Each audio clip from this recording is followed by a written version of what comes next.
Hey there everyone, we are back today with an impressions video about a game, and that game is Catherine Full Body. This is the kind of updated re-release, the Persona Golden of Catherine, if you will. So, Catherine Full Body is like I said, it's kind of like an updated port of the PS3 Catherine. So if you played the PS3 Catherine, it's still worth it to play this. I just start off by saying that because it has enough extra content that makes it like, somewhat different game. So yeah, let's talk about it. Let's get into the details. First, the main change to the game you can see on the cover is there's an extra girl, extra Catherine with a Q. It's not done the same way as the other Catherine, so you don't really have a relationship with her. She's just somebody you kind of accidentally help, and then you get her a job at the bar. So like, there's a lot of things that are different due to the addition of the new Catherine. So let's talk about the mechanics that change because of her. So you have her in the story, and there's first new animations right from the beginning of the game. You get like an entirely new introduction. The music is remixed. The graphics look a bit updated. You also have, a few different things that are available because of her. She shows up in the dream world as like someone with special powers. So like she's not a person climbing. She's like there playing the piano. So it changes kind of the mechanics of the game. When a boss gets close to you, where the floor gets like it's gonna fall out from under you, she can play the piano and slow down the pace of the falling or the boss, so you have a bit of extra time to climb up. It's kind of a alright mechanic, but it's not like a huge game changer or anything. But beyond that, like, she works at the Stray Sheep at the bar, so like it's an extra person to talk to at the bar. But she'll take some of the waitress duties from Erica, and you have like, she has lines inserted in. So like, there's conversations that weren't in the previous game about her. So she'll say they'll talk about her, they'll ask questions to her, she'll come over and say things, and you'll have conversations with her that aren't in the previous game. So it's like, not all in one chunk, right? So it's like just kind of peppered throughout the game to make her like kind of seamlessly entered into the story. So they do a good job of that. But I think all of her parts feel a bit extraneous. Like, she doesn't have like the same kind of effect on the story as the other two. So it does feel at times like a little just shoehorned in, like it's just kind of extra in there. And that's what it is. But it's not as seamless as for the most part it's seamless, but like in some cases it kind of stands out as a little clunky. So, and I mean, I guess that's just kind of the way it is when you have this kind of situation where you're adding content years later into a story that doesn't really need it, right? But yeah, so okay, let me talk about this. I won't give any spoilers, but there's a lot of speculation about the character herself. I had my own speculations about the character too, different from what most people thought, and it turns out everybody's right. So I don't know. Take that as you will. Everybody's right, and some people are wrong. Everybody's right and wrong in some ways, I guess. But like, there are speculations about the character, and kind of it's true, but kind of not. And then like, what I thought it was kind of what it was, and then kind of not. And it's kind of a cross between those two things, which I didn't specify. So that's kind of vague, but I think some people will be able to pick it out. But like, whatever. It is what it is. But okay, so let me talk about this. I played this on the channel a bit. I streamed about half the game. But actually, it doesn't prevent streaming until you get to the new stuff at the end, which is weird. So you can't actually stream this entire game like normally, like through directly through your PS4 or whatever. If you're thinking about that, it'll cut off your streaming ability after like you get to a certain point. But it's really far in the game. But anyway, so I figured I'd play through it again, and I'd play through it on the new modes. So let's talk about the game has a bunch of new modes. There is obviously the one-player story mode. The one-player story mode this time, though, is split up into two different modes, though. So there's the regular mode, which is the normal mode of the game that you get when you play it normally on the PS3 or Xbox 360 or whatever. And this game has an arrange mode, which is all the stages are different. And you also have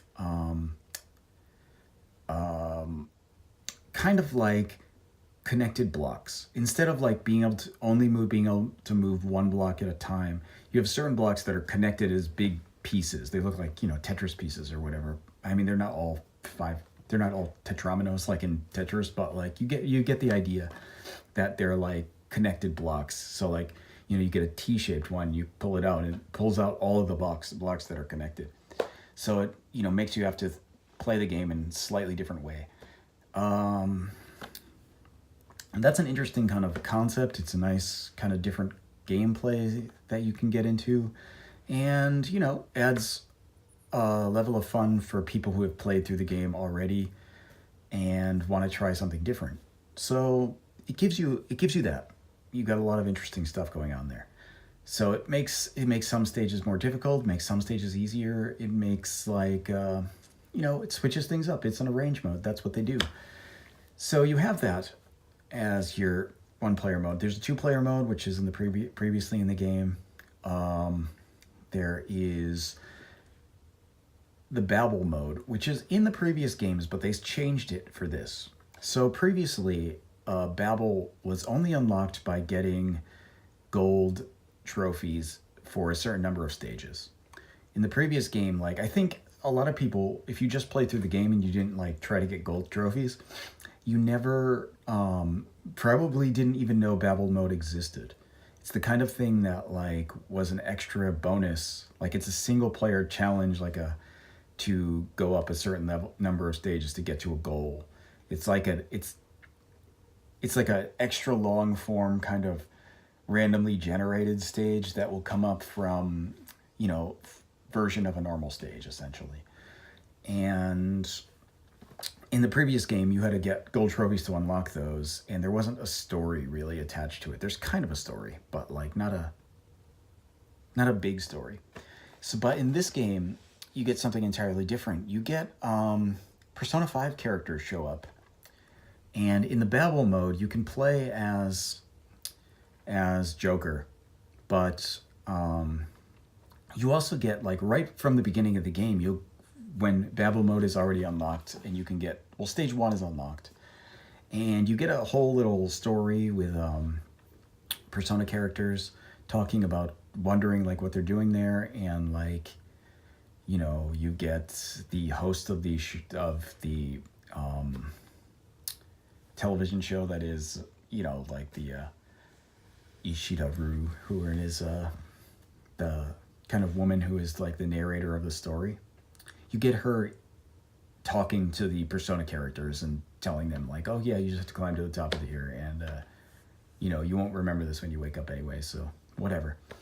So it's kind of you get an extra bit of story going on with the Persona characters.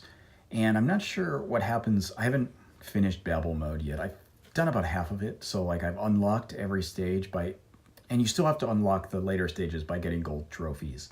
But I've unlocked all the stages. There's 4 stages. So there's, I don't remember. Oh, the first stage is Altar, and then you have Menhir, and then Obelisk and Axis Mundi. So those are the 4 stages. That's the same as the previous game also, but in this one you have, kind of a story for it. And you get different, depending on which character you select for climbing, you'll get announcements, and the announcer is different. So if you select a Persona character, you'll get the other Persona characters talking in the background, cheering you on and whatever. So it's interesting. They added a bit to that, so it's a bit more interesting to do. I mean, it's interesting to do if you like the puzzle. It's kind of just like pure puzzle though. You don't if you're just playing the game for the story, you're never gonna play Babel anyway. It's not like it's just for like people who like the puzzle, like me. So I enjoy that. There's also like an online battle mode. I didn't even try it. I don't know. I think you just are racing somebody to the top of puzzle, or maybe you're both doing it at the same time and blocking each other. I have no idea. I haven't even tried it. So I'm sure it's fun. I don't know, but I'm not really interested. I don't like playing games online with random people. I just don't play games online that much. Um, so that's about it for the new stuff. But like I said, there is a whole entire new route to the game. So like previously you have like a bunch of different routes. You have your kind of good route, which is the normal Catherine. And then you have like the other Catherine's routes, which are like the chaos routes. And then you have the law route. You have a neutral route that still exists. And then you have like this Catherine's route, which is like something else entirely. It's not the neutral route. It's just, it's kind of a law route, I guess. It's kind of like, if you've ever played Shin Megami Tensei Nocturne, there's like the true demon route. I don't know, remember what it's called in English. I played it in Japanese. But the the ending where you like just say, you're just like, fuck you law, fuck you chaos, we're doing our own thing. That's kind of what the Catherine with the Q route is. It's not the neutral ending from the previous game where it's just like you don't choose anybody. It's a new route. It like totally breaks the meter. There's like a meter in the game that fluctuates between law and chaos. That meter, when you choose the other route, it just explodes. So like you don't use it anymore. It breaks apart. So it's not even like a thing anymore in the game when you choose the other route. But another thing with the other route is that there's a whole nother level beyond there's like a whole nother day of levels. So like in the previous stage you have to fight like the end boss, and you go through the end boss stage, and after that you're done. You get an ending. But in this game, if you choose the new route, you get a whole nother day of puzzles, and you get a different end boss, and you get an entirely new stage. So the stages are all generally the same. And I say that generally because like the stages themselves are designed the same for the most part, but they're also kind of redone in some ways. So like the backgrounds are more intricate. There's more stuff going on. There's more like, they look better. There's a lot of like extra things added in. And then you have your kind of, there's a whole thing that they reworked entirely was the special items. So in the previous game, you had certain special items that would do certain things. They pretty much all do totally different things now. So, for example, in the previous game, there was a drink that you could get, and for like a shorter period of time, you could climb two levels of blocks instead of one for like a certain amount of time. That drink now only lets you climb one block once. You can it gives you a super jump once, so it lets you go up to one time only. And there was previously like a block that you could throw, and it would just drop down one block in front of you. Whereas now it like drops down 9 blocks below you. So it's like a weird thing where it like makes a platform below you instead of gives you one in front of you, like on the same level. It's a different kind of, there's like some kind of different effects that they have. And there's like a couple of new ones, right? That do different things depending on the stage. So you've got like a bit of a rework there.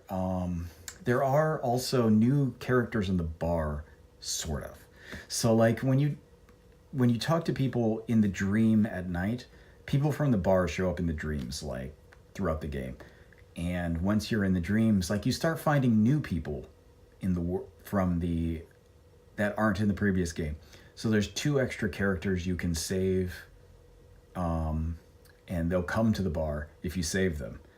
So like there are a point where in the story you'll like tell them, hey, come to this bar in the real world, and if you save them, they'll come, and you get like an extra scene with those characters. You get like some extra conversation. You get to help some more people. There's a bit of an expansion there. What else is different? There's lots of more. I mean, like I said, there's more cutscenes. There's more, like email situations. So like when you can like email each girl, but like in this case, like there's more of those, and you get like more pictures. So it's like just kind of fan service pictures, and you'll get the games in the bar. The game in the bar has an arrange mode also, so like you can get entirely different stages than the previous game. So I've been doing those slowly. I'm like 30 stages in, right? There's 60 total. Well, like there's 30, and then there's like after you clear the game on 30, you get like the reverse world versions. In the previous game, that's how it was. So in this one, you've got the same thing, but you got an arrange mode, so the puzzles are different. So it's good. Overall, like, if you like the first game, get this one. It's good. You'll not regret it. There's enough new stuff to make it worth playing again. And, there's, like, overall, like, this is a great game. I love this game. I've got some complaints, though. So, like, the new story, I played through the new story. The new character is all right. Kind of less... Okay. The new character is less realistic than the other characters. So, like, it's kind of like an anime character instead of, like, a more realistic character. So, like, the 2 other Catherines are kind of realistic characters. They're less anime characters than the new character. They're also less, like, let's say the new character is a little goofier than the main character, and it kind of makes sense when you get into it, like the story, but like it's also like it's a little tonally off compared to the other characters. And then also the new content, while it's like mostly good, it's sometimes not good. And I say this in a way that like the ending that you get for winning with the new character is kind of dumb. It's not a good ending. It's the extra stage, good. The whole like explanation for it is all right too. Like it's good up until it's not good. And I say that in like, you get the extra day and you're up into that point in the story and the story's all right, and you're just kind of like, oh, okay, this isn't bad. And then you get the ending and you're just like, fuck you. It's kind of like how it is, right? It's just like it brings up all this stuff like where it's really good, and then like it gives you this goofy ass ending that cancels out basically all the stuff that was good about the extra storyline. So like you have this like kind of like in-depth story, and like then you have like this, a reveal where it's like, kind of a little off, and you're just like, oh, okay, I get it. And then like, you go through all this, like in the story, you go through all this kind of like internal, like, I don't know, like a battle with yourself over like, what is the decision you should make? And you make this decision based on these things, and then you get the ending and it's just like, oh, well, that means none of the stuff that I made the decision for is even valid. It's kind of dumb. And like the eventual ending is like, the way it ends up is fine, I guess, but like it's also got like this stupid twist upon a twist that like is dumb. So like you get to the end and you went through all this stuff to get there, and like it doesn't turn out to be like a very good ending, like in a way that it's it's stupid for the most part. So, you know, like if you're getting it because like you're really excited about this new ending and you think like it's gonna be awesome, it's not. It's really not. So still the best ending is for me anyway is the true ending with the blonde Catherine. That's the still the best ending. The true demon ending. That's the true chaos ending, I guess. I don't remember what it's called. True something. Whatever. It's the best ending is that one. That's the best ending.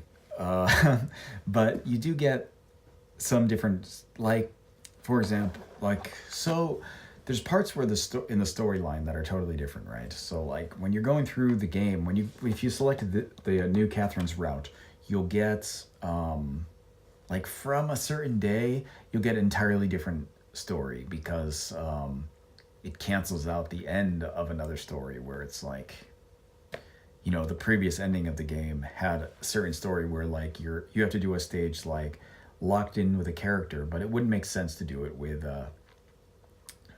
you know, this story. So that part is totally changed, and you'll also get like, you know, an entirely new level.